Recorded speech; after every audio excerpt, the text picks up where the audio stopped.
Nous allons ouvrir dans le livre des Juges, au chapitre 6. Voilà, Juges au chapitre 6. Voilà, je vais vous faire la lecture. Je vais rappeler aussi à l'Assemblée qu'il y a eu en évaluation. C'est-à-dire qu'on était en train de, voilà, dans le champ d'évaluation, un débat avec les amis musulmans sur entre le Coran et la Bible, quel livre doit-on suivre. On était là-bas à Coco et on a fait le débat et Jésus-Christ a toujours eu la victoire sur le mensonge. Voilà, donc on leur a dit, on te dit résumé parce que toi aussi ce débat-là continue à l'université au campus. On a dit que mais le Coran c'est un seul livre, écrit par un seul auteur, qui est Mohammed. La Bible, c'est pas un livre, c'est une bibliothèque de 66 livres, écrit par 40 auteurs. 66 livres plus un livre. Sont les choisis pour préparer ton examen. Il faut prendre 66 livres. C'est-à-dire les fascicules qu'on comprend pour préparer l'éternité là. On va pour y avoir 66 prophètes qui ont parlé de Dieu. Parce que c'est difficile que 66 personnes se trompent, mais c'est facile qu'un seul se trompe. Tu vois, frère, je dis, mais la Bible, tu vois, mais là, c'est pas un seul livre. Le Coran, c'est un seul livre. La Bible, là, c'est 66 livres. Plus de 40 apôtres et prophètes qui ont parlé de Dieu. Et de façon harmonieuse, personne ne s'est trompé et ils n'ont pas vécu tous dans les mêmes époques différentes, mais ils ont parlé du même sujet. Et un sujet s'appelle Jésus-Christ. Mais vous, c'est un seul prophète. Si c'est trompé là, qui va le corriger? La Bible a fait des valables sur la déposition de deux ou de trois témoins. Alors, si tu veux qu'on a la vérité, il faut prendre la Bible. Alléluia. Le mot Bible, le nom Bible n'est pas dans la Bible. La Bible, c'est le nom que Jacques Chrysostome a donné aux saintes écritures. On appelait ça l'écriture ou même les écritures. Que nous, on n'est pas les chrétiens de la Bible parce qu'il y a plus 8 secondes, Bible d'Arbi, toutes les versions. Nous, on est les chrétiens des écritures. Nous, on n'est pas chrétiens de Bible parce qu'il y a plusieurs versions de Bible. Kakoun, Philippe et prêche la Bible d'Arbi. Non, nous, on n'est pas dans les Bibles, dans les versions des Bibles. Nous, on est dans les écritures parce que Dieu a une seule version des écritures. C'est la parole de Dieu. C'est ça que nous on croit. Nous, on ne prêche pas les versions des Bibles. Il y a plusieurs versions de Bible. Laquelle est la Bible qu'on doit choisir? Il y a Bible Thompson, Bible des catholiques, Bible des temps. Quelle est la Bible qu'on doit choisir? Et nous, on n'est pas des chrétiens qui croient dans la Bible, dans les Bibles. Nous, on croit dans la parole de Dieu. Si on a interprété ça en parole, c'est ce qui est parole de Dieu. Là, nous, on croit. Nous, on ne prêche pas les versions. Nous, on prêche la parole de Dieu. Juge chapitre 6, verset 24 à 32. Frère ouvert pour la lecture des Écritures. Juge 6, à partir du verset 24. Gédéon bâtit là un autel à l'Éternel et lui donna pour nom l'Éternel paix. 2 points. Il existe encore aujourd'hui à Ophra, qui appartenait à la famille d'Abiézer. C'est ça, verset 25. Verset 25. Dans la même nuit, l'Éternel dit à Gédéon, prends le jeune taureau de ton père et un second taureau de 7 ans. Renverse l'autel de Baal qui est à ton père et abat le dieu sacré qui est dessus. Verset 26. Tu bâtiras ensuite et tu disposeras sur le haut de ce rocher un autel à l'Éternel ton Dieu. C'est ça. Tu prendras le second taureau et tu offriras un holocauste avec le bois de l'idole que tu auras abattu. Verset 27 maintenant. Verset 27. Gédéon prit 10 hommes parmi ses serviteurs et fit ce que l'Éternel avait dit. Mais, comme il craignait la maison de son père et les gens de la ville, il les exécuta de nuit et non de jour. Que le Seigneur bénisse sa parole au nom de Jésus. Que le Seigneur fasse que tu sois un chrétien de la parole. Que tu sois une femme des Écritures. Que ta foi ne vienne pas des traditions, mais que ta vie de ce que Dieu a dit. Au nom de Jésus qui l'a fait ici. Ce matin, nous voulons prêcher la parole de Dieu dans le livre des Juges, chapitre 6, à partir du verset 24 jusqu'au verset 32. On a raccourci l'Écriture. Qui a pour thème ce matin, bâti l'autel de l'Éternel et détruire l'autel de Baal. Parce qu'on ne peut pas faire cohabiter l'autel de Dieu et l'autel de Baal. Ce n'est pas possible. Revenons au contexte pour que tu comprennes un peu l'historique. En ce temps-là, les enfants d'Israël étaient opprimés et dominés par le peuple des Madian. On les a dépouillés, on les a colonisés, ils ont fui les plantations, les maisons et ils vivaient en brousse. Et parmi eux, il y avait un jeune homme qui s'appelait Gédéon. puisque les gens, ils étaient terrorisés, comme les rebelles qui viennent prendre votre village, votre ville, vous fuyez, vous êtes en brousse. Donc Gédéon était en brousse, quelque part là-bas, et il était en train de chercher un peu de nourriture, de céréales, pour chercher à rassembler un peu de quoi manger. Au verset 11, il a dit, puis vint l'ange de l'Éternel, et il s'assit sur le térébinthe d'Ophra, qui appartenait à Joas de la famille d'Abézer. Gédéon, son fils, partait du froment au pressoir pour mettre à l'abri de Madian. L'ange de l'Éternel lui apparut et lui dit, l'Éternel est avec toi, vaillant héros. Donc c'est dans sa fuite, dans sa terreur, où s'il était vaincu, il était opprimé, Dieu vient se révéler à Gédéon là-bas en brousse pour lui dire, tu es un vaillant héros, l'Éternel est avec toi. Donc Gédéon, il est étonné. Il est étonné de ce que Dieu l'appelle d'abord vaillant héros, parce que lui, il a l'habitude de voir les héros. Les héros, ce n'est pas des gens qui fuient, c'est des gens qui ont la victoire sur les ennemis. Or ici, ceux qui semblent être les héros, mais c'est le peuple de Madian. Comment Dieu peut dire lui, il est un héros? Mais un héros, c'est quelqu'un qui ne se cache pas en plus, c'est quelqu'un qui sort dans le village. Or le Seigneur vient dire, l'Éternel est avec toi, vaillant héros. Dieu dit, Gédéon, tu es un vaillant héros. Tu n'es pas seulement un héros, mais un vaillant héros. Ah! Frère, il faut croire en ce que Dieu dit que tu es. Il ne faut pas croire en ce que les gens disent que tu es. Il ne faut pas croire en ce que les événements disent que tu es. Crois en ce que Dieu dit que tu es. Amen. Parce que Dieu dit qu'il est vrai de toi. Tu vois, Dieu lui dit que toi tu es sauvé, tu es juste, tu es sans péché. Dieu dit ça, mais toi quand tu viens, tu ne fais que demander pardon au Seigneur. Je suis un pauvre pécheur. Crois ce que Dieu dit que toi tu es sauvé, sans péché, déclaré juste par le sang de Jésus.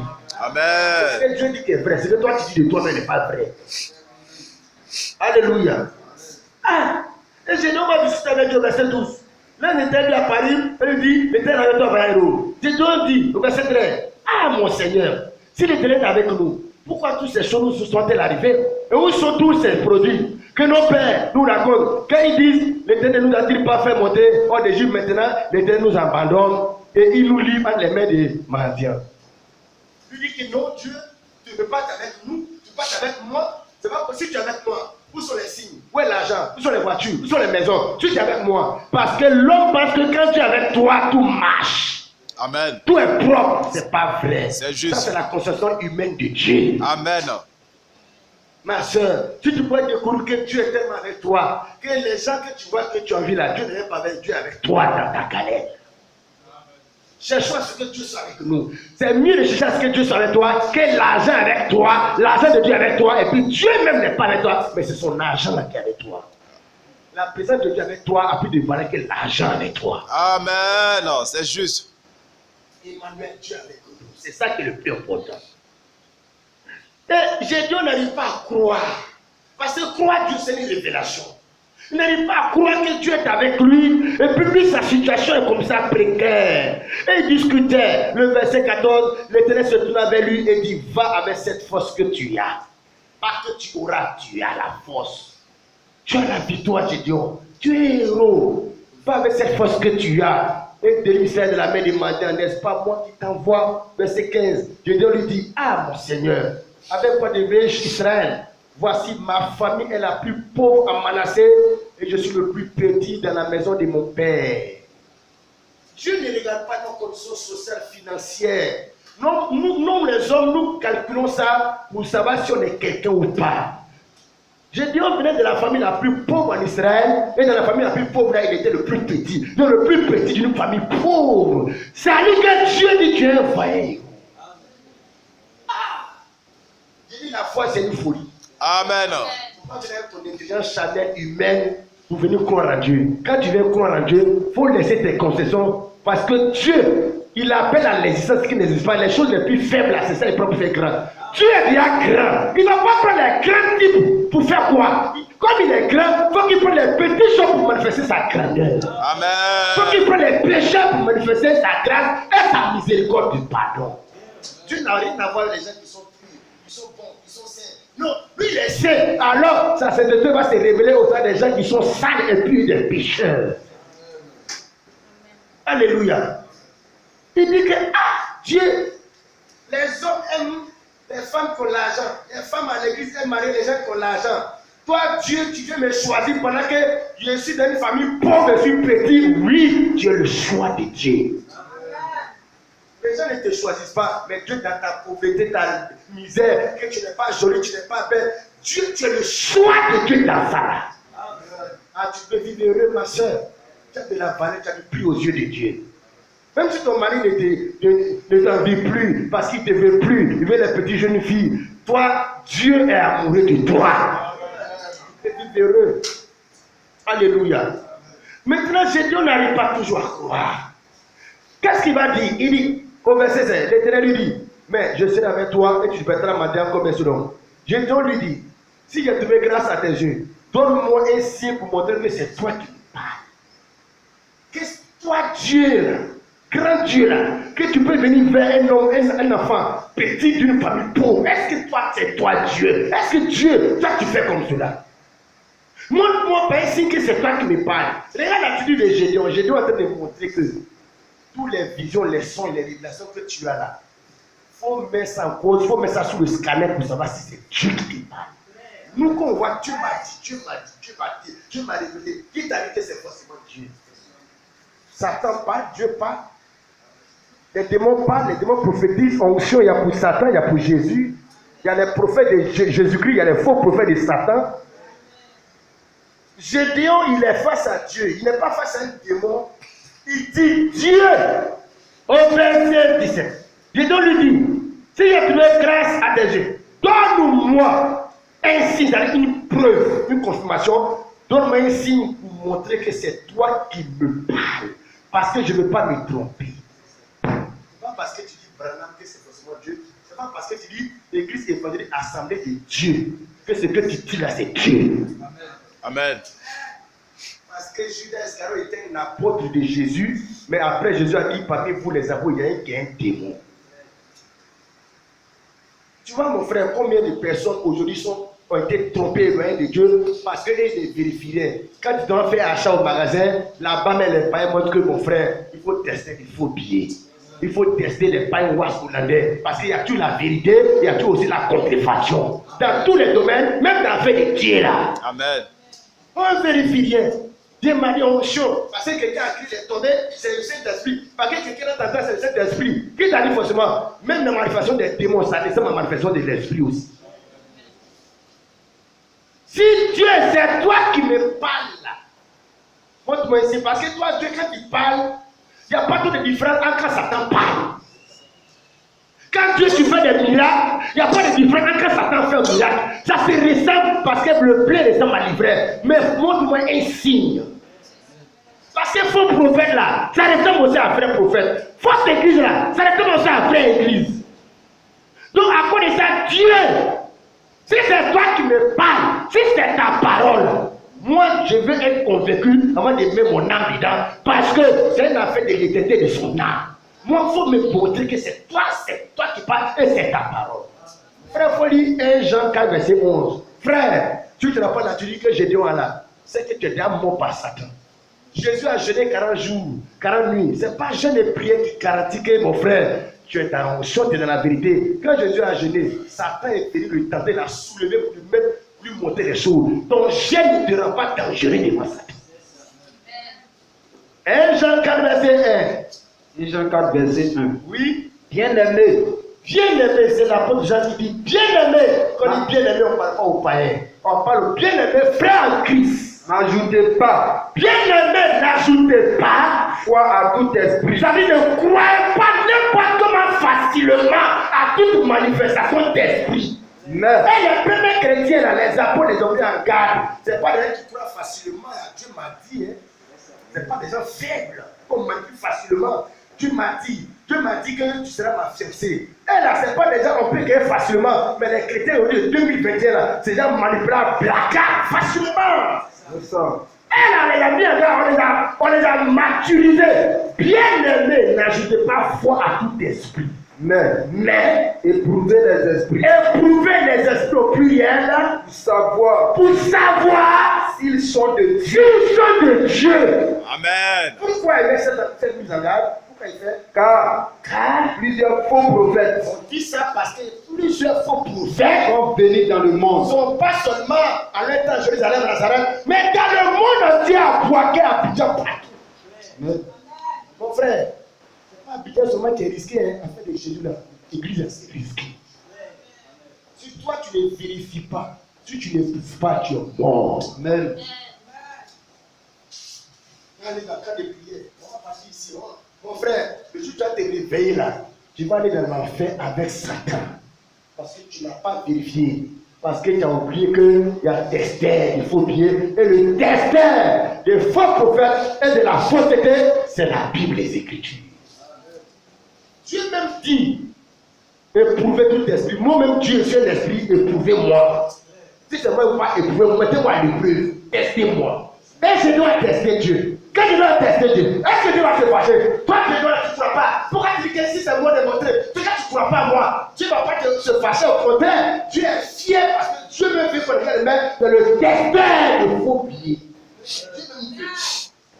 On doit tester tous les prophètes, on doit tester Branham, on doit tester les brochures avec la Bible. C'est-à-dire, on ne teste pas la Bible avec les brochures, on va tester avec la Bible. Amen. C'est juste.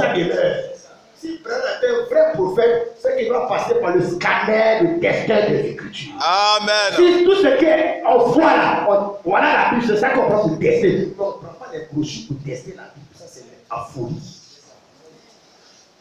Alléluia. Amen. Ah! Dieu voit que Gédéon a une bonne attitude. Que Gédéon c'est un bon type. C'est un bon chrétien. Regarde un peu, allons dans Jean chapitre 17. Jean le chapitre 17. Il ne suffit pas d'aller à l'église pendant l'église, mon frère. Le terrain est trop dangereux. Tout esprit, il y a beaucoup de faux esprits qui sont dans le monde, qui parlent au nom de Jésus, qui agissent au nom de Jésus, qui font des visions, des sons, des révélations. Marabout fait, combien fait, pasteur fait, tout le monde le fait. Mon frère, Dieu dit à cause de ça, n'ajoutez pas à tout esprit, mais trouvez les esprits pour savoir s'ils sont de Dieu. C'est ça que j'ai dit en train de faire sur Dieu. Amen, amen. Lisons Actes des Apôtres chapitre 17. L'attitude qui doit prévaloir, qui doit nous sauver. Actes des Apôtres chapitre 17, le verset 11. Frère, tu peux lire les Écritures. Si tu es quelqu'un, tu vas aller pour l'église, même nous-mêmes ici là. On veut qu'il faut tester ce qu'on dit là avec les Écritures. Il faut nous éprouver. Il faut tester. Tu vois quelqu'un qui a l'habitude de tester parce que on peut te tromper sur les choses de la vie, portable, l'argent, tout ça. Mais pour la vie éternelle là, il ne faut pas que quelqu'un va te hier, mon frère. Ce n'est pas Gaou. Un chrétien qui dit que cet esprit n'est pas Gaou. Mais les chrétiens sont trop pleins, on les plaque facilement. Les manipule, on les partage les enveloppes, on les fait peur, on les manipule les Écritures, ils ne donnent pas l'argent parce qu'ils aiment Dieu, parce qu'il a peur qu'il meurt. Frère, tu peux lire. Amen. Actes des Apôtres chapitre 17, verset 11. Acte 17, verset 11. Oui. Ces Juifs Avaient des sentiments plus nobles Ces Juifs avaient des sentiments plus nobles que ceux de Thessalonique. Reçu la parole. Pourquoi on dit qu'ils avaient des sentiments nobles? La noblesse, c'est une qualité, c'est des valeurs. Amen. On compare ces Juifs-là à d'autres Juifs. On dit qu'on les compare ces deux types de croyants-là. Ceux-là sont nobles, ceux-là sont des qualités. Pourquoi? Reçu la parole. Parce que ces gens qui ont un comportement noble là, ils ont reçu la parole de Dieu avec beaucoup d'empressement. Et ils examinaient. Ils vont examiner, et ils vont éprouver, et ils vont vérifier la parole qu'ils ont reçue là.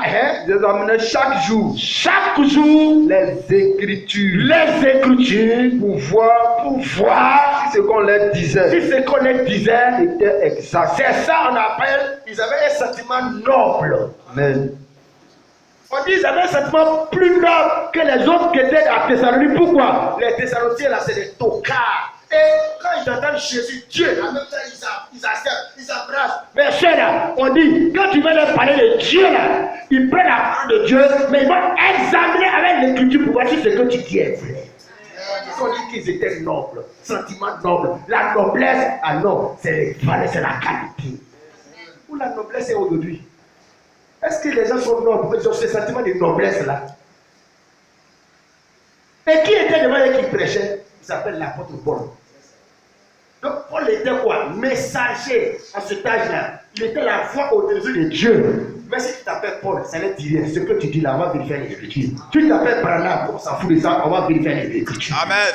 Quel que soit le nom que tu portes, si tu prêches, il y a fait sur ta tête, nous on va vérifier ce truc parce que Satan met ce travail en ange de lumière. Amen. C'est juste. Tous les prophètes de Dieu, tout homme de Dieu doit passer sous le scanner des Écritures. Amen. On appelle les sentiments nobles. Il y a des messages qui ont perdu ce sentiment, non. Ils ne connaissent plus ça. Mais c'est que tu vérifies rien. Amen, amen. C'est le même sentiment que Gédéon a eu dans l'Ancien Testament quand Dieu lui a parlé. Dieu! Voilà le sentiment de tous ceux qui sont des frères croyants. On doit faire passer par le scanner de la parole tout ce qu'on attend comme révélation, vision et son comme manifestation surnaturelle. Dieu, si c'est toi qui me parles, apporte-moi un signe. Tu sauras que c'est toi qui parles. Pas que Satan va me parler. Pas que Satan me parle. Satan va me montrer vision. Non. Alors Dieu est content de Gédéon. Juge chapitre 6, on revient, le verset 18. Donc, verset 17, Gédéon lui dit, si j'ai trouvé grâce à Dieu, donne-moi un signe pour montrer que c'est toi qui me parles. Verset 18, ne t'éloigne point d'ici, jusqu'à ce que je revienne auprès de toi, que j'apporte mon offrande et que je la dépose devant toi. Et l'Éternel dit, je resterai jusqu'à ce que tu reviennes. Donc, il dit, si c'est toi là, faut attendre, je vais voir. Il va chercher l'offrande pour venir donner au Seigneur, il va demander un signe, on va voir. Verset 19, Gédéon entra, prépara un chevreau. Et puis avec un épat de farine, des pains sans levain, il mit la chair dans un panier et le jus dans un pot. Les lui apporta sous le térébinthe et les présenta. L'ange de Dieu, l'ange de Dieu ici là, c'est Dieu sous la forme d'un ange. Dieu a créé les anges, Dieu prend la forme des anges, ça s'appelle l'ange de l'Éternel. Dieu a créé les hommes, donc Dieu aussi s'appelle fils de l'homme. Dieu a créé les fils, il s'appelle fils de Dieu. Quand on dit fils de l'homme, fils de Dieu, ange de Dieu, c'est Dieu sous la forme d'un ange. C'est l'ange de l'Éternel qui a juré devant Abraham, qui a dit, l'ange de l'Éternel dit, je jure par moi mes paroles de l'Éternel. L'ange de l'Éternel devant Abraham, c'est Dieu sous la forme d'un ange. Dieu est là, il a envoyé son ange. Dieu sous la forme d'un ange. Comme Jésus-Christ, c'est fils de Dieu, Dieu sous la forme humaine. Ça s'appelle fils de Dieu. L'ange de l'Éternel, donc verset 20, l'ange de Dieu lui dit, prends la chair et les pains sans levain, pour les sur le rocher, et répands le jus. Et il fit ainsi. Donc voilà, voilà ton offrande que tu as apporté, voilà ce que tu dois faire. Fais. Verset 21. L'ange de l'Éternel avança l'extrémité du bâton qu'il avait à la main, et toucha la chair, et les pains sans levain. Alors il s'éleva du rocher un feu qui consuma la chair et les pains sans levain, et l'ange de l'Éternel disparut à ses yeux. Verset 22, Gédéon, voyant que c'était l'ange de l'Éternel, dit, malheur à moi, Seigneur éternel, car j'ai vu l'ange de l'Éternel face à face. Et l'Éternel lui dit, sois en paix, ne crains point, tu ne mourras pas. Donc il est convaincu que c'est Dieu qui lui a parlé. Il a vérifié, Dieu a confirmé. Dieu a apprécié le fait qu'il faut éprouver les esprits. Gédéon ne voulait pas s'engager à n'importe quoi. Après, il fallait parler en la langue des démons comme ça. Et puis, ce n'est pas Dieu. Il est convaincu de la chute. La Bible dit ceci. Au verset 24. Gédéon bâtit là un autel à l'Éternel. Pourquoi il bâtit un autel à l'Éternel maintenant? Parce qu'il est convaincu que c'est Dieu qui a parlé. Donc il va bâtir, il va s'asseoir sur la base de cette parole qui est vraie de Dieu. L'autel représente quoi ici, frère? La relation qu'il va bâtir maintenant parce qu'il est convaincu que c'est Dieu qui a parlé. Amen. Donc au début, il parle avec Dieu, ce n'est pas des relations bâties. Il croit Dieu, ce n'est pas des relations bâties. Il parle à l'église, ce n'est pas des relations bâties. Après vérification des Écritures, de la parole, quand il est convaincu que c'est Dieu, c'est la parole, maintenant il va bâtir sa foi sur ce qui est vrai. Et l'autel maintenant. Donc je dis que les gens de l'Ancien Testament n'avaient pas le Saint-Esprit. Nous montre la foi assure pour que quand dans le Nouveau Testament les gens ont le Saint-Esprit, on puisse faire mieux que les Gédéons. Amen. Donc aujourd'hui, il parlait avec Dieu. Il n'avait pas une relation bâtie avec Dieu, mais Dieu lui montrait des visions, des sons, Dieu lui parlait, c'est des expériences. Tu vois, ça c'est pas une relation bâtie. C'est après tout ça, après, Gédéon va perfectionner sa relation avec Dieu. Il va maintenant bâtir une relation avec Dieu. C'est-à-dire, l'autel qu'il bâtit là, il va bâtir une vraie relation avec Dieu sur la base de ce qui est vrai que Dieu a dit. Gédéon bâtit un autel à l'Éternel. Ah, parce que ça c'est la parole. Parce qu'il n'y a pas c'est propre, c'est vrai. On ne bâtit pas son âme, sa foi, sur n'importe quoi. Quand on voit que c'est la parole, là on bâtit l'autel de sa foi et de son âme dessus. Et donc on bâtit l'autel à l'Éternel. Il lui donna pour nom l'Éternel paix. Il existe encore aujourd'hui à Ofra, qui apparaît à la famille, qui appartient à la famille d'Abizet. Donc il appartient un hôtel à l'Éternel. L'autel qui bâtit montre son engagement vis-à-vis de Dieu et sa parole. Son appartenance totale, sa consécration entière à Dieu. C'est ce que reprend l'autel. L'autel, c'est une marque de consécration matérialisée. Le verset 27. Regarde la révélation qui suit. Après, on va bâtir sa relation avec Dieu. On va bâtir un autel. Dans la même nuit, l'Éternel dit à Gédéon, prends le jeune taureau de ton père et un second taureau de 7 ans, renverse l'autel de Baal qui est à ton père et abat le pied plat sacré qui est dessus. Ah. Tu vois mon frère, il a bâti une relation avec Dieu. Il a connu de ça.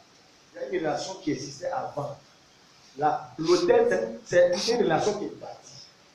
Il vient de bâtir une relation avec Dieu. Il vient d'être converti. Il vient d'être convaincu. Il vient de se donner à Dieu. Il vient de s'engager avec Dieu. Mais à côté de ça, il y a quelque chose qui existait. Un autel qui appartenait à la famille, à son père, qui le liait aussi à son ancienne vie, à son passé qui est là. Il veut bâtir l'autel à Dieu, une relation avec Dieu, mais il doit aussi garder l'ancien autel, l'ancienne vie pour continuer de servir Dieu avec deux autels. Dieu dit non, ça ne marche pas. Tu as bâti un nouveau pour moi, tu vas bâtir l'autre là où je ne suis pas dedans, tu vas détruire ça. Lève-toi la nuit là. Voilà ce qui appartient à ton père, il a consacré la famille, les enfants. Vous êtes né dedans, vous avez cru dedans, vous avez adoré dedans. Les hôtels, les bars, les coutumes, les traditions, femmes peuvent porter pantalon, on doit passer au oreilles des gens. Ça, c'est la conception des parents, des ancêtres là-bas. Oh, il y a une conception de Dieu qui est là depuis toujours, qui vient de découvrir maintenant. Il a bâti un hôtel, sa vie par rapport à ça. Mais Dieu lui dit, Gédéon, parce que si Dieu ne dit pas, Gédéon va faire comme les chrétiens, qui sont chrétiens, et puis ils ont encore un peu dans le monde, les choses du monde sont toujours là, ça existe encore. Donc il vient de bâtir sa relation avec Dieu, et Dieu va lui prêcher la définition de l'ancien hôtel.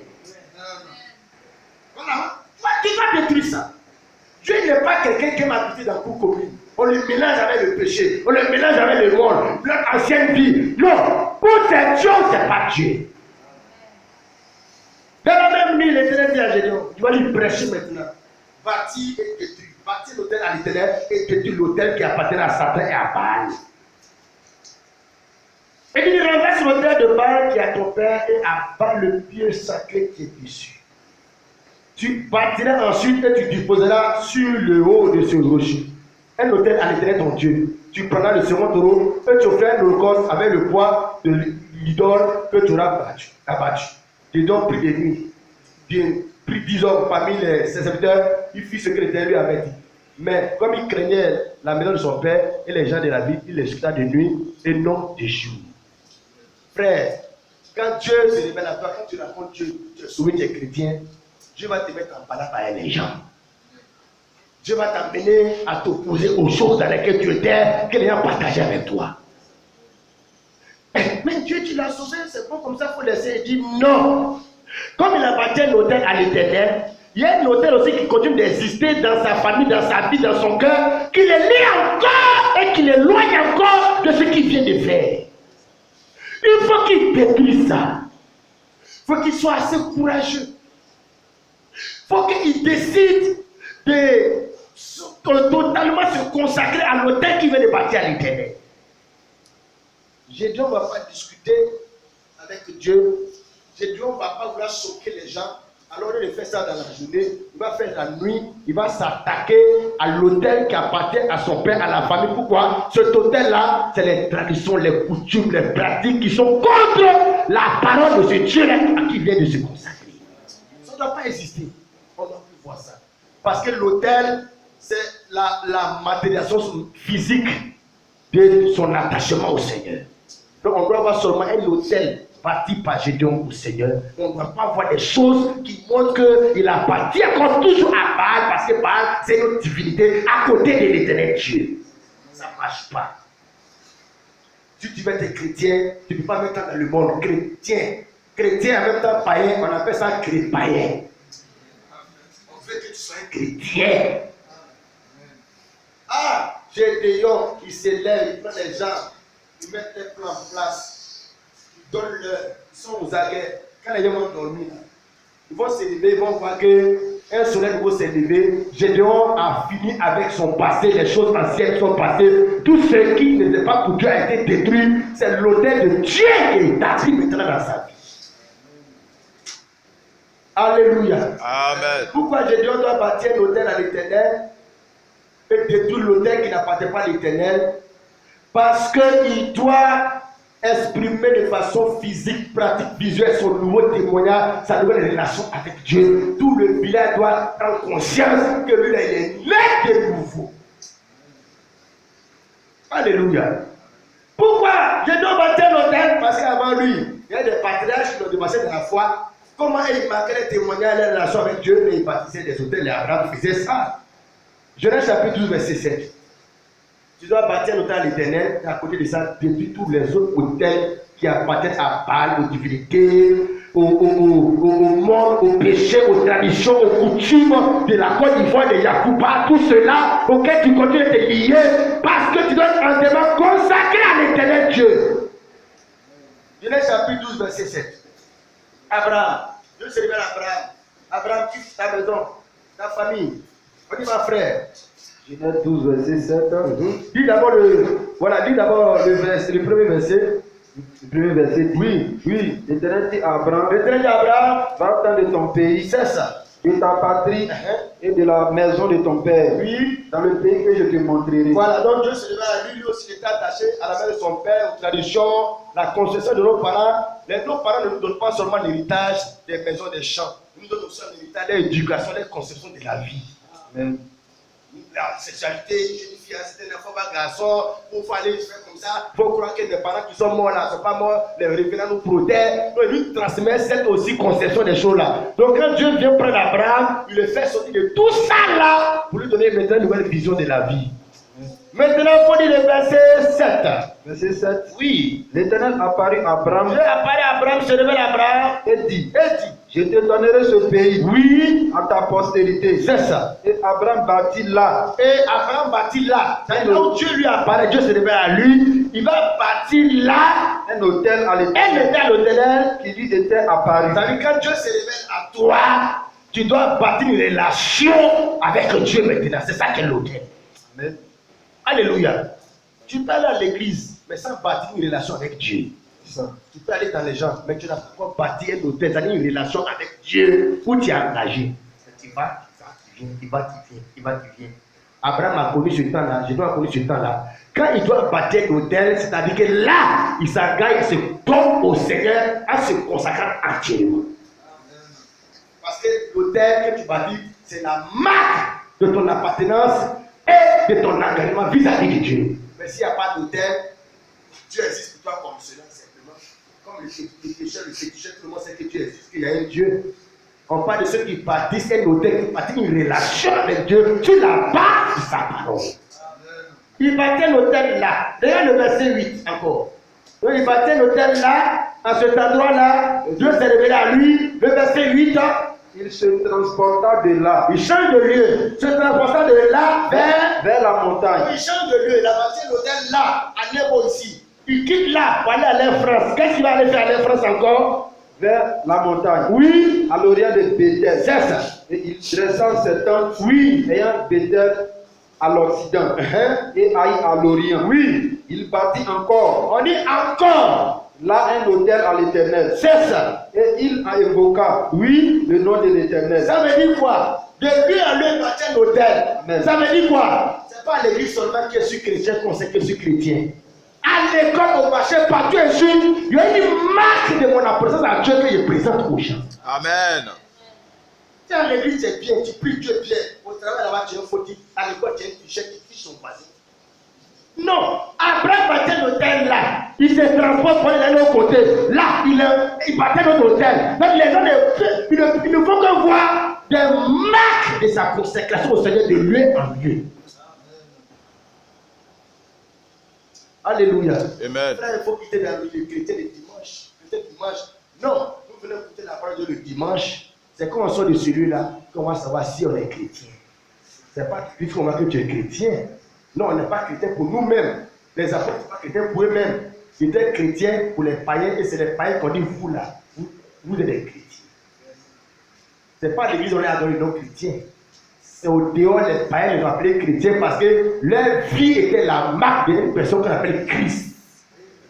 Jésus était allé au ciel, mais pourquoi ils appellent le gars là chrétien? Parce qu'il s'est dit que mais Jésus qui était à Nazareth, qui a prêché qu'elle est au ciel, on ne le voit pas là. Bon, mais vous, quand vous regardez là, on sait que mais Jésus n'est pas parti, il est toujours dans vous, que c'est ça on les appelle chrétiens, Christ en vous, des chrétiens, vous des.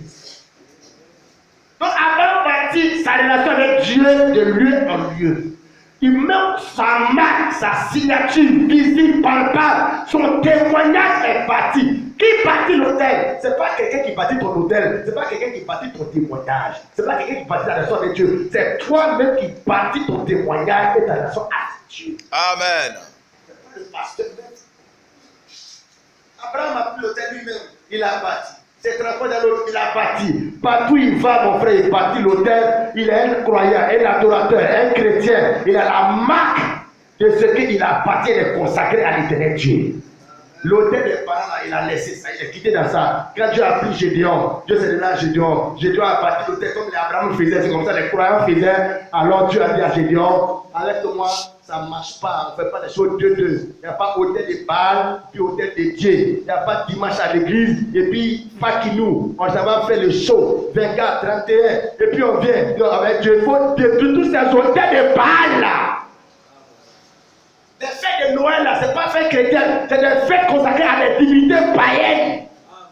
Un chrétien ne rentre pas dans toutes ces choses là. Amen. Tu vois, le diable mettait tous les gens dans le péché et le monde. Il les laisse aller à l'église, mais il va créer toujours des fêtes, on donne des fêtes, des non-chrétiens des fêtes, on fait des chapelets, des on donne des non-chrétiens, on fait des statues, on donne les noms de Marie, de Joseph, et puis on mettait tous les gens dans l'idolâtrie des Baals.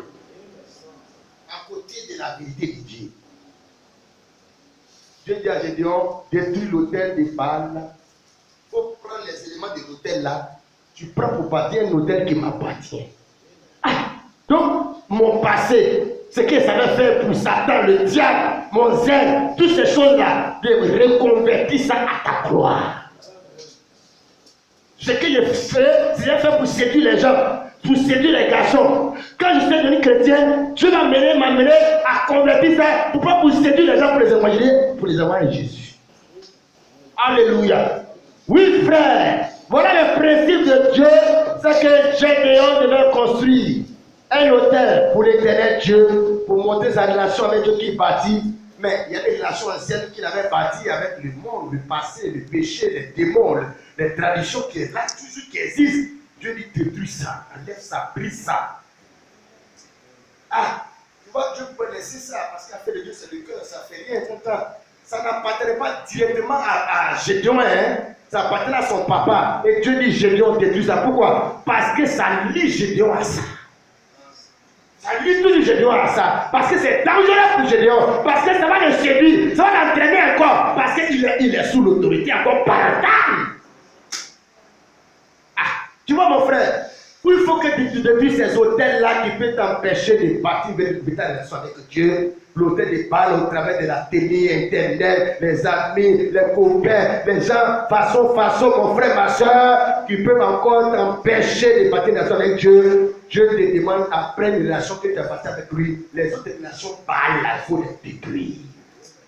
Alléluia. Amen. Regarde mon frère, ma soeur, qu'est-ce que Gédéon va faire? Gédéon va obéir à la parole du Seigneur. Nous revenons dans Juge chapitre 6, le verset 28 dit, lorsque les gens de la ville se furent levés de bon matin, voici, l'autel de Baal était renversé. Le pied sacré placé dessus était abattu. Et le second taureau qui était offert en holocauste sur l'autel qui avait été bâti. Il se dit à l'autre, qui a fait cela? Il s'informait et fit des recherches. On a dit, c'est Gédéon, fils de Joas, qui a fait cela. Alors les gens de la ville disent à Joas, fais sortir ton fils et qu'il meure, car il a renversé l'autel de Baal et a battu le pied sacré qui était dessus. Joas répondait à tous ceux qui se présentaient à lui, est-ce à vous de prendre parti pour Baal? Est-ce à vous de venir à son secours? Quiconque prendra parti pour Baal mourra avant que le matin vienne. Baal est un Dieu, qu'il plaide lui-même sa cause, puisqu'on a renversé son autel. Frère, les gens ont fini par découvrir qu'il y a rien dans fétiche, marabout, que les gens font ça. Quand quand Gédéon s'est donné à Dieu et qu'il a dit à Gédéon de toutes ces choses-là, les gens continuent de croire, de t'élever, de venir faire les soins à Gédéon, de venir montrer que Gédéon a fait quelque chose de grave. Et le papa de Gédéon a dit, mais si Baal est Dieu, c'est vous les hommes qui l'adorez là, c'est vous qui allez venir me défendre. Si vous dites que Mahomet est le prophète de Dieu, que vous on insulte Mahomet, et puis c'est toi qui viens faire le palais du prophète. Et Dieu qui envoie son prophète, c'est pas lui qui doit tuer. Vous faites djihad, c'est Dieu qui a fait le djihadisme, c'est Dieu qui a envoyé le tonnerre pour tuer tous ceux qui parlent mal de Mahomet. Et puis vous, les hommes, vous levez pour défendre le prophète, mais le prophète là, il y a Dieu qui est son patron qui l'a envoyé. C'est là que tu vois qu'en réalité, les gens sont dans le fou. Non, c'est Dieu qui doit défendre sa religion. C'est Dieu qui défend ses prophètes. C'est Dieu qui défend sa parole. Si Baal est Dieu, c'est pas toi qui vas faire parler de Baal, c'est Baal lui-même qui va démontrer sa divinité et se défendre. Parce qu'en réalité, rien ne va dire à Gédéon. Aucun sorcier ne mangera Gédéon dans son village. Rien! Si tu te consacres à Dieu, tu as bâti un hôtel de nation avec Dieu. J'ai dit, tu peux aller manger avec ta grand-mère sorcière. Il y a fou. Amen. C'est parce que tu n'as pas encore véritablement bâti une vraie relation avec Dieu. Il n'y a pas un vrai hôtel que tu as bâti. Voilà pourquoi tu continues d'avoir peur d'aller au village. Amen. Aïe, entre chrétien et puis sorcier, qui doit avoir peur de qui? Quand ta nation n'est pas bien bâtie, là, tu as peur de que tu es mangeable. Sinon, quand tu as bâti un hôtel consacré à Dieu, véritablement, tu peux aller détruire dans le cliché de la sorcellerie et puis il n'y a rien en face. Amen. Parce que tu as bâti, tu as installé Dieu dans ta vie. Tu as installé la parole dans ta vie. Tu as installé la sanctification dans ta vie. Amen. Mais si tu as les copains, les côtés, tu es un matin fou, tu continuer d'avoir plus de mal. Amen. Moi, ce que Dieu voulait faire, Dieu voulait délivrer Israël de la main des mendiants à Gédéon. Donc, ça va commencer par là. Il faut que d'abord Gédéon, même là, qu'elle a mis Dieu dans sa vie. Il n'a plus peur d'affronter tout ce qui est fou. Pourquoi dire Christ est ma vie, la mort m'est un gain. Tu continues d'avoir encore peur de la mort, de mourir. C'est que Jésus n'est pas ressuscité dans les morts. Pourquoi les autres prophètes sont encore dans les tombeaux, les Mahomet, les Bouddhas, tout ça? Parce que la mort les a vécus. Donc c'est normal que les adeptes aient peur. Parce que les gourous même là n'ont pas pris son sang. Maintenant, si Jésus-Christ, lui, il est mort, il est ressuscité, il a vécu la mort. C'est pour nous la garantie que la mort, même là, pour toi, ce n'est pas la mort, c'est un sommet, c'est une victoire. Hey, je vais aller au ciel, je ne vais pas mourir. Les chrétiens vont parler, je ne vais pas mourir. Mais les apôtres de Jésus, ils disent que la mort, c'est un gain. Un gain, c'est quoi? C'est un avantage. Amen. Parce que quitter la terre, là, je vous dis que c'est mieux, facture, courant, rébellion, coup d'état, élection. C'est qu'un mandat, tu n'as rien à voir avec. Lutter avec le péché, tentation, c'est fini. La mort, c'est une délivrance pour les chrétiens. Amen. La mort, c'est une malédiction pour le païen qui ne s'est pas répandu. Amen. Soyons convertis, frères. C'est parce qu'on ne peut pas voir qu'on peut se suicider, on est au ciel, qu'on est là, on attend encore. C'est parce que c'est Dieu qui a besoin de toute façon de venir sur la terre, c'est lui qui doit enlever le souffle qu'on est là. Selon le chrétien quand tu as accepté Jésus, tu es sauvé là. Frère, vrai là, si le même jour que tu as accepté Jésus, même tu mourrais là, c'était mieux que de lutter encore avec la tentation du péché, encore lutter là. C'est mieux de quitter dans ça. Amen. Alléluia. Amen. Oh, Jésus doit rentrer dans la victoire. Quand il a mis Dieu à sa place, il va rentrer en vie avec les traditions des gens, les considérer des gens, les palabres, les propositions. Dieu ne veut pas t'entendre pour que tu t'entendes avec les gens. T'entends avec les religions. Ta camarade avec tout le monde, ce n'est pas possible. Lisons cela dans les Écritures, les frères. Matthieu 10, verset 34, à travers. Si Dieu est rentré dans ta vie, non, mon frère, ma soeur, les gens ne vont pas t'accepter dans ta façon de voir les choses. On ne va pas s'entendre. Tu as fait de votre façon de gagner l'argent. Il faut frauder pour travailler, il faut payer pour travailler, il faut se prostituer pour avoir un garçon. On ne va pas s'entendre parce que quand Dieu a battu son hôtel dans ton âme, tu vois les choses comme tu vois. Amen. Matthieu 10, verset 34 à 39.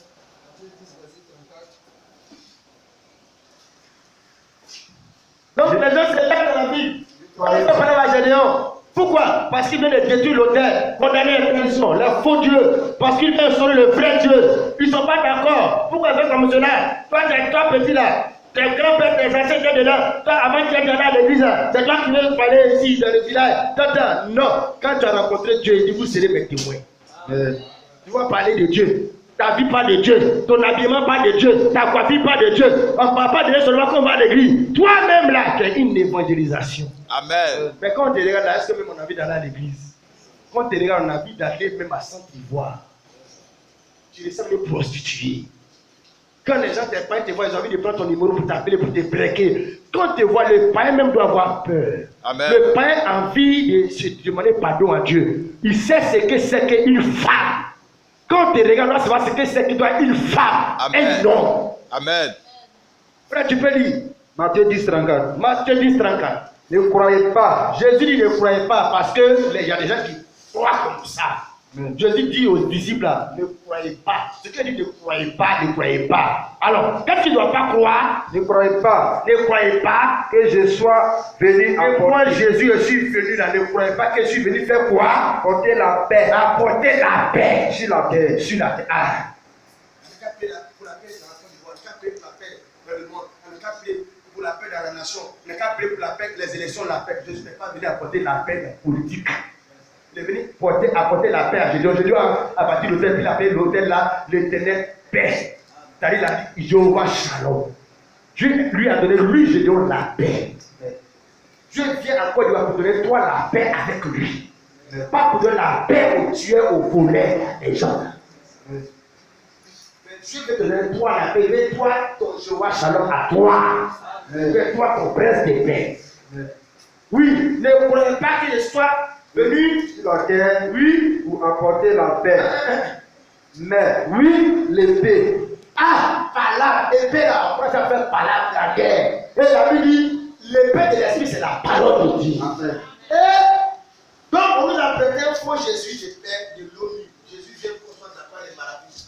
Les chants chrétiens chantent les chants musulmans. Les catholiques ont les statues dans la main, ils chantent les évangéliques. C'est comme non, Jésus n'est pas venu pour qu'on soit dans la paix. Jésus n'est pas venu pour faire la paix des pharisiens et des sadducéens. Quand Jean-Baptiste est venu, il a dit aux pharisiens, vous êtes une race de vipères. Frère, on y va. Verset 35. Je suis venu apporter l'épée. L'épée. Hein? Car je suis venu mettre Je suis venu mettre. la division Oui. entre l'homme et son père. Qui est venu mettre la division à la presse? C'est le Mais Seigneur. habituellement, nous, on pense que la division, c'est le diable. C'est Satan. Dieu veut lutter. C'est le but de nous diviser les églises. Vous aimez tous les divisions. La division, c'est Satan. Jésus-Christ, l'esprit de Jésus-Christ, le Saint-Esprit, Jésus-Christ dit, lui, il est venu apporter la division. Entre l'homme et son père. Entre la fille et sa mère. Entre la belle-fille et sa belle-mère. Oui, Et l'homme aura hein? pour ennemi Oui, les gens de sa maison. c'est ça. Celui qui aime son père Oui, ou sa mère hein? plus que moi Oui, n'est pas digne de moi. c'est ça. Et celui qui aime son fils Oui, ou sa fille plus que moi oui, n'est pas digne de moi. c'est ça. Celui qui ne prend pas sa croix Oui, et ne me suit pas c'est ça. n'est pas digne de moi. Amen. Alléluia. Amen. Je dis que c'est le Dieu qui s'est donné à Gédéon là. C'est lui qui m'a fait la chair après Jésus là. Quand Dieu s'est donné à Gédéon, il dit Gédéon, tu vas affronter l'autel qui appartient à ton père, la coutume, les traditions, les croyances, pour détruire tout ça, pour que mon autel puisse régner qu'il voit. Même s'il ne croit pas, il faut faire la promotion de l'autel de l'Éternel. Dieu lance Gédéon parce qu'il sait qu'il sera Gédéon. Bien, il va lancer et Gédéon va sortir. Des cœurs. Quand ce Dieu l'éternel capable Gédéon vient, il prend les disciples, il dit, vous là, ne croyez pas comme en Côte d'Ivoire les gens font pour les faux prophètes, les politiciens, ils sont là, pour la paix, pour la Côte d'Ivoire, les présidents, c'est quand il y a l'élection en Côte d'Ivoire qui est politique qui va gagner, qui est le choix de Dieu. Ne croyez pas que moi, Jésus, je suis venu apporter la paix sur la terre. Ne croyez pas ce Jésus-là. Je suis venu apporter l'épée de la division. Division pourquoi? Parce que quelqu'un qui n'a pas la conception de Dieu, il sera divisé avec lui qui vient de recevoir l'esprit de Dieu. Son plus camarade. Les camarades pour donner les statuts. Il fallait faire les chapelet. Non, on sera divisé sur ce sujet-là. Si même si c'est mon papa, on va pas dire non, ton premier papa, ton premier Dieu, c'est ton papa. La Bible, il faut obéir à ton père et ta mère. C'est pas qu'ils t'ont mis au monde, puis je vais les obéir. Mais en ce qui concerne l'affaire de Dieu, là on est divisé. Amen. Parce que quand je meurs, que lui aussi, mon papa meurt, chacun va dans sa destinée. Division, papa, maman, père, fille, tata, à cause de la parole de Dieu. Tu dois respecter ta belle-mère, tout ça là. Mais les choses qui vont contre la parole de Dieu, les choses qui vont contre les Écritures, on sera libéré dessus. Là, je ne vais pas me soumettre à la belle-mère. Je ne fais pas ça. Je ne vais pas me soumettre à mon papa. Parce que s'il me dit d'adorer les fétiches, je ne le ferai pas. Je ne crois pas que comme il pense que c'est les fétiches qui m'ont protégé, qu'on fait qu'il y a mon bac en BPC, moi je ne crois plus que c'est les fétiches. Je crois que maintenant c'est Dieu depuis toujours, même dans le péché, qui me gardait. Et il continue de croire que c'est les ancêtres. On sera divisé là-dessus. Jésus dit, lui il est venu pour la division. Quand tu as découvert la vérité, tu ne marches plus encore en les gens, tu te mélanges plus avec le faux. Tu sors du milieu d'eux. Jésus dit, celui qui veut porter le support sa croix, c'est-à-dire la marque qui est sur toi, c'est que désormais tu es divisé avec le monde, le prince de ce monde des ténèbres. Tu ne conçois plus la musique comme les autres conçoivent, la beauté, l'habillement, la richesse, l'argent, non. Pas Jésus a mis dans ton cœur l'épée de la parole et tu vois les choses autrement, tu vois comme Dieu voit. Tu ne vois plus comme les jeunes voient, tu vois comme Dieu voit les choses. Alléluia. Oui, frère, voilà ce que Gédéon devait faire. Il devait détruire l'autel de Baal et bâtir l'autel de Dieu. Pourquoi, mon frère, ma soeur? Parce que les Écritures disent ceci. Dieu ne peut servir deux maîtres à la fois. Non, ce n'est pas possible. On va faire monter un pied dedans, un pied dehors. Jésus et puis Satan, on est dans tout. Non, Dieu ne va pas mettre le Dieu dans la Bible, mettre le Dieu du Coran. Ce n'est pas possible. Ce n'est pas le même Dieu là, c'est le même Dieu là. Tout le monde fait le même Dieu. Ce n'est pas le même Dieu là, mon frère, ma soeur. Non, le Dieu du Coran, c'est un autre Dieu. Allah, ce n'est pas le vrai Dieu, c'est un autre Dieu. C'est une divinité. Le Dieu de la Bible est le seul vrai Dieu, son nom, c'est le Seigneur Jésus-Christ. Quand on parle pour Dieu, partout les régions parlent de Dieu. Frère, Jésus est venu se démarquer pour qu'on puisse voir qu'il est le seul vrai Dieu. Amen, amen. Lui, c'est la vérité. Lui ne peut servir deux maîtres. Il va aimer un, il va haïr l'autre. Tu vois, lisons cela. Lui, chapitre 7, verset 13 dit ceci. Lui, serviteur ne peut servir deux maîtres car où il haïra l'un et aimera l'autre. Où il s'attachera à l'un, méprisera l'autre. Vous ne pouvez servir Dieu et maman. Tu ne peux pas bâtir l'autel de l'éternel et en même temps l'autel de Baal est là. Tu ne peux pas être chrétien avec l'esprit de Dieu et en même temps l'esprit. Ce n'est pas possible. Tu bâtis l'autel de l'éternel, Dieu va t'essayer de détruire l'autel de Baal. Le pasteur qui te dit que tu peux bâtir l'autel de l'éternel, l'autre autel a pu rester et il est en train de terminer en enfer. Tu t'habitues comme une païenne. Et tu vas à l'église, tu as fait le Dieu sur le cœur. Qui t'a dit à faire le Dieu sur le cœur seulement, mon frère, ma soeur? Luc 11, verset 31. Non, à faire de Dieu, ce n'est pas seulement le cœur, c'est le cœur et puis le dehors aussi. Luc chapitre 11, verset 31. Est-ce que tu es là, mon frère, ma soeur? Je sais peut-être que tu as bâti un hôtel à l'éternel, une relation avec Dieu. Mais à côté de ça, l'hôtel qui existe doit être détruit. Luc chapitre 11, le verset 37. Il dit ceci. Jésus dit ceci.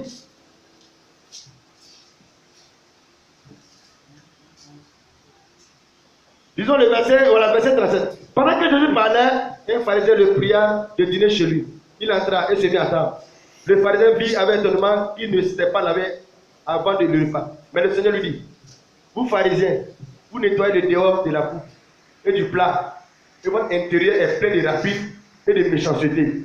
Insensé, celui qui a fait le dehors, n'a-t-il pas fait aussi le divin? Celui qui a fait le Dieu, ce n'est pas le divin seulement, ce n'est pas le cœur seulement. Parce que le Dieu qui a fait le cœur, le dedans, il a fait aussi le dehors. Amen. Si le cœur, le dedans est converti, le dehors va être converti. Amen. C'est juste. Quand Dieu rentre dans toi, c'est qu'à dehors, là, on va voir qu'il est. La preuve qu'il est dans toi, on va voir ça dans le dehors. Amen. Mais ton dehors montre que l'esprit qui est en toi, c'est l'esprit de possession de bavure ou attaque de séduction. C'est lui qui a fait le dedans, c'est pas le même qui a fait le dehors. Pourquoi Dieu va seulement être dedans et puis il ne cherche pas à sortir dehors? Donc en réalité, la plupart des gens sont chrétiens dedans. Ils croient en Dieu dedans. Mais les dehors, la voix qu'ils ne croient pas Dieu.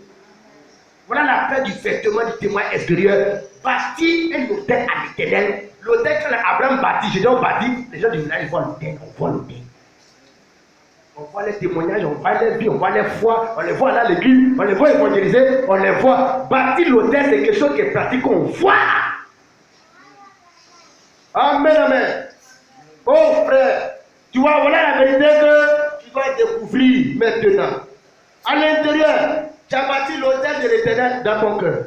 À l'extérieur, c'est l'hôtel de Baal qui est bâti. À l'intérieur, tu crois en Jésus, tu l'acceptes comme Seigneur et Sauveur. À l'intérieur, tu l'aimes. Quand tu es le fils de Jésus à la croix, la passion de Christ, tu pleures même à l'intérieur. Mais à l'extérieur, ton extérieur, c'est une consécration au diable, au péché et au monde. Tu dois changer de détruire toutes ces choses de Baal parce que ça te lie encore au faux Dieu. Amen. Alléluia. Amen. Prenons notre exemple encore avec Jacob. Genèse chapitre 35. Genèse chapitre 35, verset 1. Rien ne prêche plus la destruction des hôtels de Baal. On ne prêche plus ça. On a laissé ça. Jésus a installé son hôtel, mais l'hôtel de Baal est là. Non, c'est Dieu qui a dit à Gédéon, détruis l'hôtel de Baal. Parce que Dieu ne lui disait pas, il va laisser ça. Dieu lui a prêché la destruction de l'hôtel de Baal, des hôtels sataniques. Les points de contact avec les divinités païennes. Genèse chapitre 35. Ce qu'on va lire est très très intéressant, bien mes frères. Prêtez attention. Genèse 35, verset 1 à 4. Jacob, il a dit ceci au verset. Dieu dit à Jacob, lève-toi, monte à Bethel et demeure-y là. Tu te seras un hôtel au Dieu qui t'a paru. Lorsque tu fuyais Esaïe ton père, Dieu demande à Jacob de lui bâtir un hôtel. Parce que l'hôtel que tu bâtis, c'est la marque de ta consécration, de ton appartenance totale au Seigneur. Il dit, bâtis-moi un hôtel. Verset 2, Jacob dit à sa maison, à ses parents, à sa famille, et à tous ceux qui étaient avec lui, ôtez les dieux étrangers qui sont au milieu de vous, purifiez-vous et changez de vêtements. Parce que quand Dieu demande qu'on bâtisse un hôtel, ça doit être suivi de beaucoup de choses. Comme Jacob a compris le message, il donne le message, il prend le message qu'il a reçu de Dieu à sa maison aux gens. Alors il dit, ôtez les dieux étrangers qui sont au milieu de vous. Parce qu'on ne peut pas bâtir l'hôtel de Dieu et à côté de ça, les dieux étrangers qui sont là, ça ne marche pas. Il dit, purifiez-vous. C'est-à-dire qu'on ne peut pas bâtir l'hôtel de l'Éternel et marcher dans la saleté, dans la débauche, dans la fornication, dans l'impudicité. Ça ne marche pas, ça ne va pas ensemble. Amen. Et il a dit, et changez de vêtements, changez votre manière de vous habiller parce qu'on doit bâtir l'hôtel de l'Éternel. Ça ne marche pas si on bâtit l'hôtel de l'Éternel, puis tu es mal habillé comme une païenne, tu es bien dans ton collant collé, tu es transparent, on voit tes ailes, tes fers, ça ne marche pas. Amen. Levez ça, parce qu'on va bâtir l'hôtel de l'Éternel. Amen. La Bible au verset 3. Nous nous lèverons. Il dit, si nous nous lèverons et nous monterons à Bethel, là, je dresserai un hôtel au Dieu qui m'a exaucé dans le jour de ma détresse et qui a été avec moi pendant le voyage que j'ai fait. Il donnait. Maintenant, ils vont obéir à ce que Jacob a dit. Jacob a prêché le message qu'il a reçu de Dieu. Les conditions pour bâtir l'hôtel. Il faut enlever toutes ces choses-là de sa vie. Il faut te purifier. Il faut t'éloigner des dieux étrangers, des croyances étrangères, les idoles. Et il faut changer de vêtements. Non, pas ça fait de Dieu, c'est le cœur.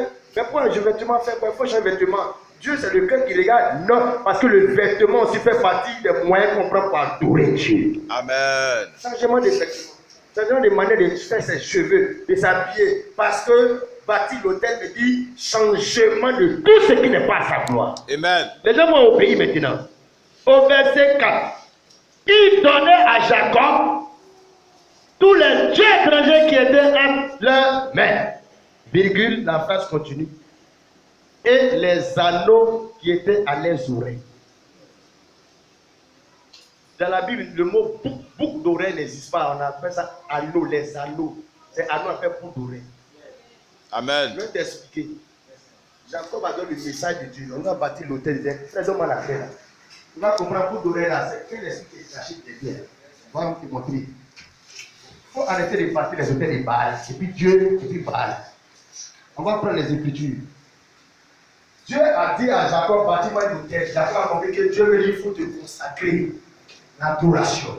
Donc, il donne les conditions pour bâtir l'autel. Il presse le verset à toute sa maison.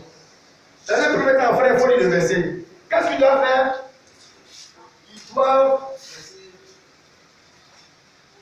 Verset 4. Oui. Il donnait à Jacob. Non, le verset avant, les conditions pour bâtir l'autel d'abord. C'est qu'il a cité. Jacob dit à sa maison, Oui. et à tous ceux qui y étaient, Ôtez les dieux étrangers. les dieux étrangers. Ça veut dire qu'il n'aurait pas le vrai Dieu éternel. Dieu étranger. Ils sont au milieu de vous. Oui, deux. Purifiez-vous. Purification. Et Sanctification. Quoi? un changement de vêtements. Vêtements, changement de vêtements. Et changer de vêtements. Voilà. Donc il presse tout ça là pour ne pas que ça puisse être à côté de l'autel qu'ils vont bâtir. Parce que ça ne va pas ensemble. Ils vont obéir. Quand ils vont obéir, là, il y a la liste des choses qu'ils vont donner. Parce qu'ils ont compris ce que ça veut dire. Ils ont frère. Nous les verrons. Oui. Et nous monterons à Bethel. C'est ça. Là, je dresserai un autel au Dieu qui m'a exaucé dans le jour. Quand Dieu t'apparaît, si Dieu s'est révélé à toi, ça veut dire ce qui va marquer dans la nation, c'est que Dieu s'est révélé à toi, tu bâtis l'autel, mais à côté de ça, tout ce qui est étranger à ce Dieu-là, détruis ça. C'est nous les faux pasteurs, les fausses églises là. On nous a laissé dans nos mauvaises choses, les fausses croyances, le jour du monde, on nous a laissé avec notre Jésus là. On pense que c'est normal. Non! On nous a menti, frère. Frère, folie. Dieu m'a exaucé dans le jour de ma détresse. Voilà. Et qui a été avec moi pendant le voyage que j'ai fait. C'est ça. Verset 4. Oui, verset 4. Il donnait à Jacob tous. Il donnait à Jacob, et tous, les femmes comme les garçons, et tous, ils vont donner à Jacob, on ne comprend plus le message, Les dieux étrangers. ils vont donner ça à Jacob. Et puis, Qui étaient entre leurs mains. oui, Et les anneaux les anneaux, qui étaient à leurs oreilles. les anneaux à leurs oreilles. Pourquoi sur la liste des dieux étrangers, ils donnent aussi les anneaux aux oreilles? Parce que ça fait partie des accessoires des dieux étrangers. C'est des consécrations à des dieux. Quand on presse ton oreille avec quelque chose de la l'époque, on te consacre à un esprit. Quand on met les paillards, on met les chaînes aux pieds, on presse ton nez, c'était des consécrations des esprits à tout changement. Donc quand Jacob a dit ça, ils ont donné les dieux étrangers, ils ont donné quoi? Les anneaux qui étaient à leurs oreilles. Ma soeur Christ. Si c'est le même Dieu qui s'est donné à Jacob, que Jésus aujourd'hui quand tu prêches, ça veut dire qu'on va te prêcher ce que Jacob a prêché à sa maison. Amen. C'est clair? Si on fait des dieux, c'est le cœur. Je fais d'aller à l'église, on fera ça. Même le Dieu de Jacob, dans la Bible, le Saint-Testament, la foi du Saint-Esprit, on prêchait les deux. Amen. C'est des dieux étrangers, c'est des idoles. Quand une femme n'a pas pu donner, c'est pas femme, c'est pas façon là. Elle est devenue dépendante, c'est comme c'est devenu partie d'elle. On appelle ça une idolâtrie. Amen. Qu'est-ce que tu peux dire? C'est les Écritures. Jacob a dit à sa maison, ils ont fait la liste, ils ont envoyé les dieux étrangers. Et pourquoi? Parce que les anneaux, les bouts d'oreilles sont au même pied d'égalité que les statues, les dieux étrangers qu'ils avaient sur eux. Ils ont tout envoyé, ils ont jeté, ils sont séparés, et puis maintenant ils sont consacrés à l'éternel les démons. Et à ton habillement, ma soeur, tu n'es pas pleinement, entièrement consacré au Seigneur. Mais à d'autres esprits, à d'autres divinités, à d'autres réseaux, à d'autres croyances, d'autres traditions. Tu es encore influencé par la religion des stars d'Hollywood, les stars américaines. Regarde, tu veux les ressembler. Mais c'est quel esprit est derrière ces gens-là? Les mondes qui sont fabriqués, on voit qu'ils sont là. C'est ce quel esprit est derrière ça? Non, depuis qu'on est nous parlons de que les femmes là presser les oreilles. C'est ce qu'ils nous fait croire. Non, parce que c'est ça qui est normal. Mais ce passage, comme je dis là, a existé avant les Baoulés, avant Poko, les Yacouba, avant la Côte d'Ivoire. Donc avant que nos parents viennent là, voilà ce que Jacob veut développer. Amen. Et les dieux étrangers, ils sont au milieu de vous. Purifiez-vous et changez de vêtements. Il faut changer ton cœur. Changer ton cœur, ton âme. Les autres choses sont des vêtements. Comme les dieux étrangers, toutes ces choses, cette liste-là, enlève ça sur toi. C'est pas ça qui fait que tu es Sylvie. C'est pas ça qui fait que tu es Nicole. Tu es Nicole parce que tu t'as créé femme Nicole. C'est pas ces amis, ces accessoires qui te font. Non. C'est des conceptions que vous avez inculquées les parents, puis c'est devenu comme des liens. On est dedans. Le jour où un pasteur nous prête ça, et puis on dit, vous passez les âgés même. C'est comme ça. Non. On est en train d'amener Au vrai, au départ, on va dire l'autel à Dieu là. L'autel n'est pas à côté. Ça marche pas ça.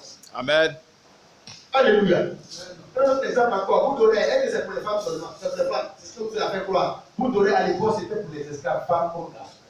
C'est une marque d'esclavage. C'est pas une marque de beauté. Exemple. Détruis les autres toi-même. C'est un toi dit Dieu. Puis tu vois là, je dois dire à Dieu, Dieu, si c'est toi qui me parles là, montre-moi, prouve-moi. Si tu as de voir ces passages qu'on demande là, Dieu, comme j'ai dit, il est en train de te prouver que c'est sa parole. Arrête de discuter, arrête de. Si tu dois te demander, moi je veux être sûr. Est-ce que c'est la parole? Est-ce que c'est vrai? Est-ce que Dieu fait comme cela? Quand Dieu a dit ça comme ça à Jacob, est-ce que les apôtres sont venus oppresser ça? Les apôtres sont venus appuyer encore. Parce que ce qui a changé dans l'Ancien Testament, comme le Nouveau Testament, c'est les lois cérémonielles, c'est-à-dire les ambitions et tout cela. Mais la loi morale n'a pas changé. Tu ne tueras pas dans l'Ancien Testament, elle est valable pour le Nouveau Testament. De se dépouiller, tout cela, le vêtement se dépouiller, ça peut décemment, ça n'a pas changé. Mais le côté cérémoniel de la croyance là, c'est ça qui a changé fort. Exode, voyons cela bien aimé. Exode chapitre 32. Le peuple voyant que Moïse allait à descendre de la montagne, s'assembla autour d'Aaron et dit, alors fais-nous un Dieu qui marche devant nous. Quand ce Moïse se tombe, qu'il nous a fait sortir du pays d'Égypte, nous ne savons ce qui est devenu. Verset 2. Aaron a dit, ôtez les anneaux d'or. Il dit dans la Bible, on ne sait pas vous donner anneaux. Ôtez les anneaux d'or qui sont aux oreilles de vos femmes, figure de vos fils et de vos filles. Donc, bout d'oreille à l'époque, ce n'est pas pour les femmes seulement. Il dit, ils sont aux oreilles de vos femmes, figure de vos fils. Bout d'oreille n'était pas logique pour les femmes seulement. C'était pour les femmes et les garçons parce qu'à l'époque, les frères étaient des esclaves. On les a marqués. Quand personne n'est ouvert pour mettre des choses dedans pour les reconnaître. Si tu fuis ton père, tu vas quelque part, on t'attend parce qu'on va qu'il faudrait que tu es l'esclave de ton fils. Même les moutons, les animaux, personne n'est ouvert pour les marquer. Si tu dis que Jésus t'a délivré de l'esclavage du péché, il reste à te délivrer des marques d'esclavage encore que tu as chez toi. Amen. Parce que tu as décrit encore des courants traditionnels, des courants ancestrales. Tu dois te marquer pour être lié à la parole du Seigneur. Alléluia. Alors Jacob a prêché et les gens ont obéi. Ils n'ont pas discuté. Ils ont aimé ça. Ils étaient habitués à ça. Mais comme le chrétien a fait des parties de relation avec Dieu, j'ai dit, il faut partir de relation avec Dieu. Il ne faut pas aller dans soi. Il faut écouter la parole de Dieu. Partir de relation avec Dieu consiste à obéir à sa parole. En fait, ce qu'il t'exige. Lisons Actes des Apôtres chapitre 17. Verset 22. Les objets de dévotion. Ça, c'est des choses élémentaires sur lesquelles on ne va pas prêcher dimanche à l'église. Ça, c'est des études comment on appelle ça même? Le groupe des enfants qui les reçoivent. École de dimanche. C'est des choses élémentaires. Mais aujourd'hui, on a prêché ça aux gens parce que c'est devenu une partie des gens. Avant, on appelle ça des dieux, c'est des idoles. C'est de l'idolâtrie. Toi, tu vas notre petit truc et là, que non, tout est là, ne doit pas être trop gros, mais si c'est petit, c'est voilà, ça fait rien. Petit ou gros, c'est même chose. Hey, petit, c'est pas gros, c'est pas tout cela, viens-tu? Lisons, frères, les Écritures. Actes des Apôtres, chapitre 17, verset 22. On dit, frère. Acte 17, verset 22. C'est ça. On est dans le Nouveau Testament maintenant. Homme debout au milieu de l'aéroport. L'apôtre Paul, debout au milieu de l'aéroport, dit, oui, homme athénien, homme athénien, je vous trouve à tous, oui, égards extrêmement religieux. c'est ça. Je vous trouve à tous égards. Égards extrêmement religieux, Oui, car en parcourant votre ville en parcourant votre ville, et en considérant les objets de votre dévotion, les objets de votre dévotion, la dévotion c'est quoi? C'est le fait de se dévouer, de se donner, se consacrer ça entièrement à une divinité ou à quelqu'un. Il y avait des objets qui montraient que c'était des gens consacrés à des esprits, des objets de dévotion. j'ai même découvert un hôtel avec 7 inscriptions à un Dieu inconnu. À un Dieu inconnu. C'est-à-dire, les objets de dévotion étaient partout dans les maisons, dans les chambres. Même dans les objets de dévotion étaient des objets de beauté. Des objets de beauté. Parce que Satan est rusé. Lui, il fait ça en objet de beauté. En réalité, c'est des objets de dévotion à des esprits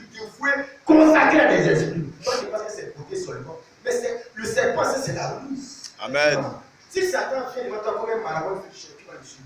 Mais s'il vient sous forme de Beyoncé, façon jolie, maquillage chichi, les forces de t'avoir.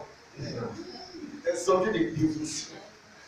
Des objets de dévotion, on peut avoir ça à la maison, dans la voiture. On peut aussi mettre dans ses cheveux. On peut monter, on peut mettre sur le visage. Des objets qui montrent que tu es consacré à une divinité.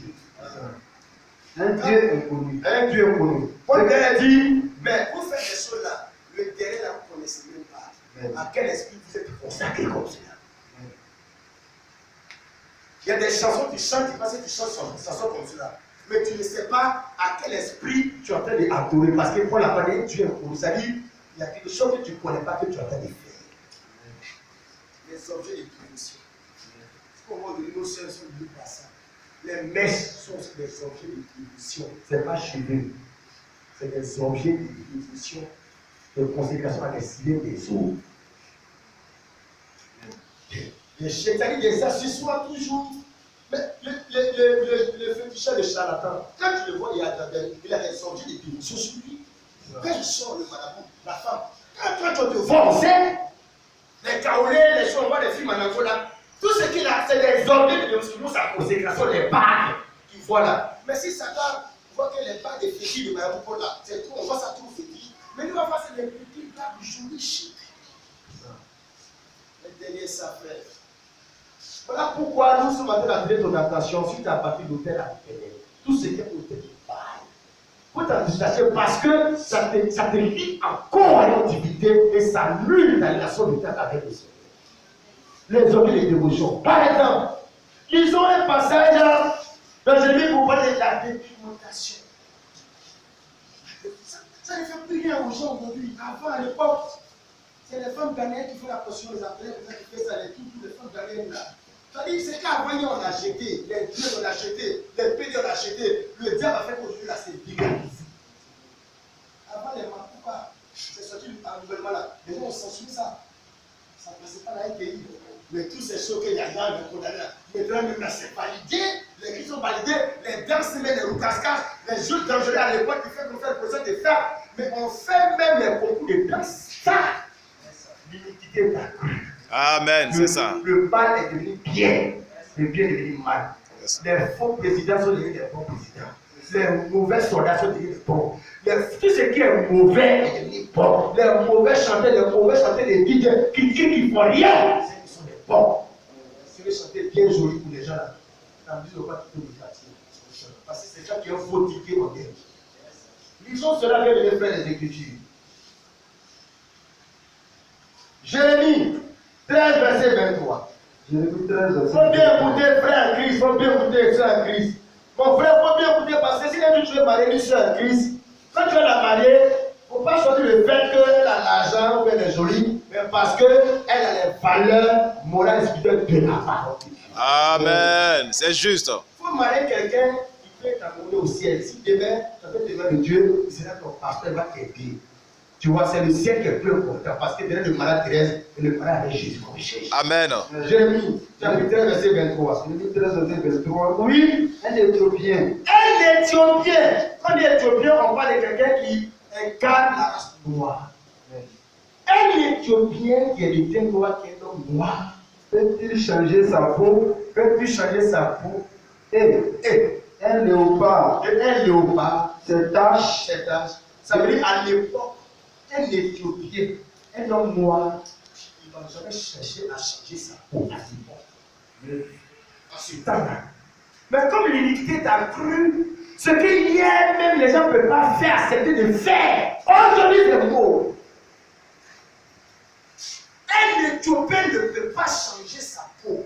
Un homme noir, une femme noire, ne va jamais faire ça. Elle ne va pas payer l'argent pour le faire ça. Elle ne va pas aller à l'église comme cela. Parce qu'elle n'a pas besoin d'évangile. Parce que la loi de la conscience de l'homme que ça ne fait pas. Amen. Allez sortir un garçon, toi-même, tu n'as pas besoin de chrétien dans ta tête, mais tu sais qu'on ne fait pas. Mais t'es bien là. C'est le bien là. Et puis un léopard, Ses taches. est-ce qu'un léopard peut changer des taches? De Un même. animal ne peut pas changer à cette état, tu l'as fait très, ne cherche pas à changer. C'est-à-dire ce que l'animal ne va pas faire la pluie comme frère. Frère, la documentation, ce n'est pas l'amour, c'est la bêtise.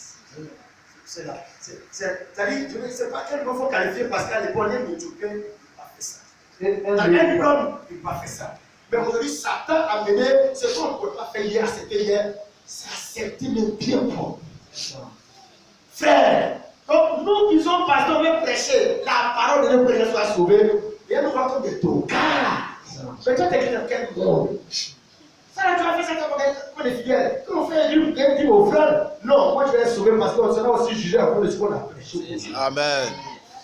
Alléluia. Ma soeur, nous cherchons à ce qu'on te fait la vie pour être sauvé. Sinon, si c'est pour nous faire la cherche, si tu veux mal maillé, tu vas aller en enfer après. Nous cherchons à ce que tu sois sauvé. La dépigmentation, c'est le diable, c'est les consécrations des divinité. Et puis, les tatouages, tous ces choses qu'on voit, les tatouages sur le corps. Tu vois, ça c'est des dévotions à des esprits. Avant, les joueurs de football, les stars, ils faisaient pas ça. Tu vois, tous ces messies, les gars, ils font ça. Quand les jeunes vont, ils vont faire. À la fin, ils cherchent les coups d'oreille, ils vont les choses, les tatouages, les jeunes filles. Ils vont faire des tatouages petits, toi ici. Tout ça, c'est des conséquences à des divinités, à des esprits. Amen. Rien ne passe cette tâche. Tu vas lire, tu vas laisser ça, tu vas lire.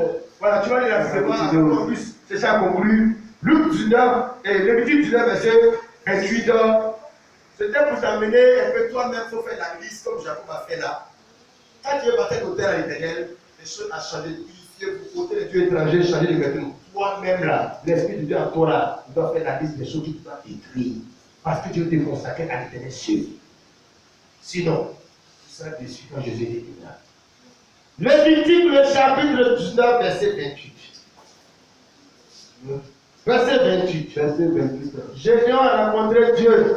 Quand il a rencontré Dieu, il a prouvé qu'il a rencontré Dieu. Il a prouvé qu'il est converti, il est sauvé. Il a compris que obéir la parole de Dieu est mieux que tout. Même si ça a choqué les gens, pourvu que je puisse plaire au Seigneur. Lévitique 19, verset 28. Les tatouages. Toutes ces choses aussi, aujourd'hui qu'on voit. La légère derrière ça. Frère, qu'est-ce que c'est? On y va, frère. Lévitique 19, verset 28. Oui. Vous ne ferez point.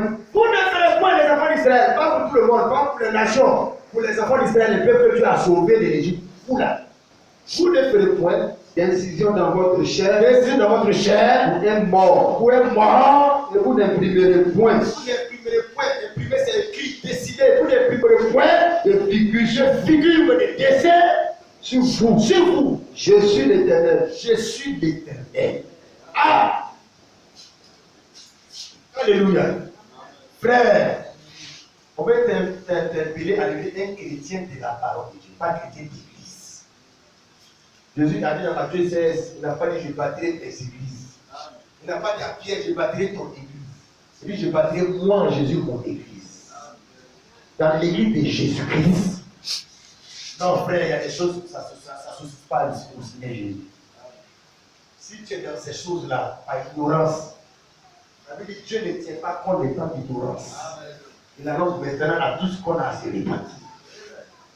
Tu ne savais pas. Tu as pensé que bon, tout le monde fait.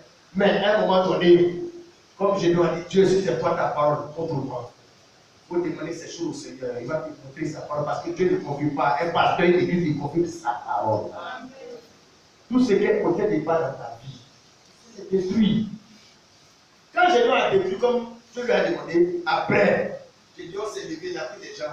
Ils ont maté, chicoté les de Madian. Parce qu'il y a une affaire de victoire que Dieu veut te donner, ta sanctification. Et ton pot ne fait pas pour la victoire si les démons, les sorciers, sur ton élévation. Amen.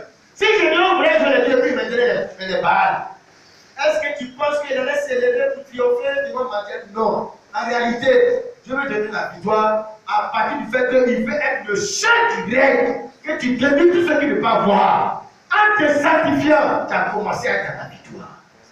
En te débarrassant de faux dieux, des accessoires, des objets de dévotion, en changeant les vêtements, tu es en train de rentrer dans la victoire. Ma soeur, mon frère, ce matin, le message que je viens t'apporter, c'était que, en plus que tu dois bâtir l'autel à l'Éternel, mais tu dois apporter ça à détruire tout votre autel des bases. Parce que tu es Dieu jaloux. Et la manière dont tu es jaloux, tu ne veux pas partager ta femme, tu ne veux pas partager ton mari. C'est comme ça que tu aussi ne veux pas te partager avec d'autres choses. Il veut que tu lui sois consacré tous les jours de ta vie. On termine avec 1 Thessaloniciens chapitre 4, verset 3 à 5. Et nous allons prier le Seigneur. 1 Thessaloniciens chapitre 4, 3 à 5. Comme en conclusion, pour interpeller chacun d'entre nous, pour que chacun puisse savoir marcher devant le Seigneur, car Jésus revient, nous sommes à la porte. 1 Thessaloniciens chapitre 4, verset 3 à 5 dit ceci. Ce que Dieu veut, c'est votre sanctification, c'est que vous vous abstenez de l'impudicité. C'est que chacun de vous sache posséder son corps dans la sainteté et l'honnêteté, sans vous livrer à une convoitise passionnée, comme font les païens qui ne connaissent pas Dieu. Les païens qui ne connaissent pas Dieu, ils font ça. Et le Seigneur dit, ce que toi Dieu veut pour toi, c'est la sanctification. Amen. Le dépouillement de tout ce qui explique Baal, au Dieu, les fausses croyances, et qui te lie et qui t'attache encore au monde et à ton passé. Amen. Dès qu'on le verset disait, si quelqu'un t'enfuit de nouvelles créatures, les choses anciennes sont passées, et voici toutes choses deviennent nouvelles. Voici le message de Dieu pour toi, mon frère, ma soeur. Et c'est en cela que tu vas donner la victoire sur les menteurs, la sorcellerie, les démons. Voilà comment Dieu veut te donner la victoire. Enlève les choses que tu dois enlever parce que c'est des portes d'entrée à Satan. C'est des portes de contact des esprits sur toi. Il faut briser ça. Il faut détruire ça. Il faut déchirer ça. Il faut brûler toutes ces choses-là. De prostitution-là. Il faut te sanctifier parce que c'est Dieu qui les dit. Il a demandé à Jacob, ils l'ont fait. Gédéon a fait. Toi, tu ne vas pas épargner à cette règle-là parce que c'est la règle des vainqueurs. Dieu a dit à Gédéon, tu viens avec toi pour un héros. Les héros là, ils commencent par la sanctification et la destruction de tout ce qui est mal. Ça, c'est l'attitude des héros et des vainqueurs. Que le Seigneur soit béni. Acclamons le Seigneur pour sa parole. Nous allons nous tenir debout et nous allons prier le Seigneur notre Dieu. Voilà comment Dieu a voulu que Gédéon devienne un héros. Tu vas demander aussi la faveur du Seigneur.